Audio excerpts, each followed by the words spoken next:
Good morning, good afternoon, and good evening, everyone. Today we want to share one of our favorite game called Ubongo. Let's have a look. The aim of the game is to take the right pieces of the game as quickly as possible and place them on the white boxes on the card. The player with the most cards at the end of the game is the winner. Who will find the right parts first? Who is the quickest to get the given figure right? And who gets the most victory points? The game is for 1 to 4 players ages 7 up. It's fast because all players play at the same time. It's simple because the rules are explained in a few sentences. Before the first game, take the tiles and play cards out of the box. The game contains out of 32 play cards printed on both sides for easy and hard level, and 28 tiles, each 7 pieces in 4 colors. To start the game, you need to know that each card has 2 sides with different levels of difficulty. White boxes and 2 pieces are shown on the easy side, and white boxes and 3 laying pieces are shown on the hard side. At the beginning of the round, the players decide which difficulty level they want to play. The cards are then sorted into 4 piles by color.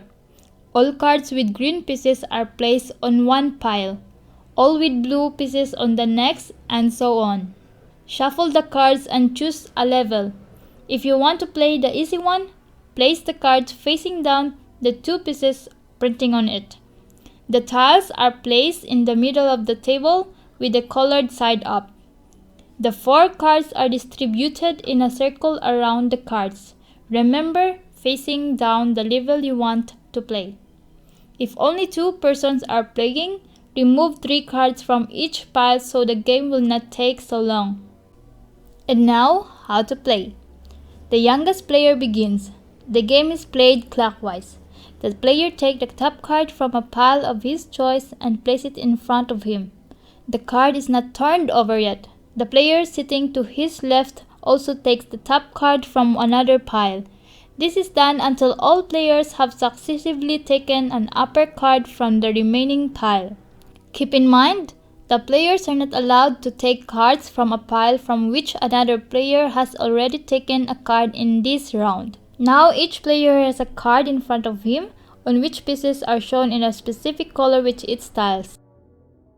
The starting player called Ubongo, and the round starts. The game is played simultaneously as quickly as possible. Each player turns his card and looks for the pieces shown and take it from the center of the table. The shape and color must match. Now everyone places the pieces on the white boxes on their cards so that the boxes are no longer visible. Sometimes that's a little tricky. There is always a solution, even if sometimes it doesn't work right away. Important, only play with the colored side of the pieces. Turning is not allowed. The player who first plays his pieces correctly calls Ubongo and counts slowly up to 20. If you're all comfortable with the game, you can reduce the count to 10 or 5. The other players meanwhile continue to play. If a player plays his pieces correctly before the first player counted to 20 or the number you all agreed to, he can keep the card, just like the first player. If the player have not managed to place the tiles correctly, he has to give his card to the first player. This concludes the round and start the next one. The player to the left of the starting player takes the top card from any pile as the new starting player. The game ends when the decks of cards are exhausted. The winner is the player who has the most cards as victory points. If you are a comfortable or experienced player, there are also some enhancements. The game is played as described before. According to Ubongo, the player who has placed his pieces correctly calls Ubongo. The other players may still finish, but only the first player keep his card as a victory point and the other players discard their cards. The new starting player starts the next round and takes the top card from one of the piles and the next round begins. That's it. Try it out. If you like what we are doing, give us a thumbs up, share the video with your family and friends, and hit subscribe. If you dislike, hit its button and let us know how we can improve. See you next time!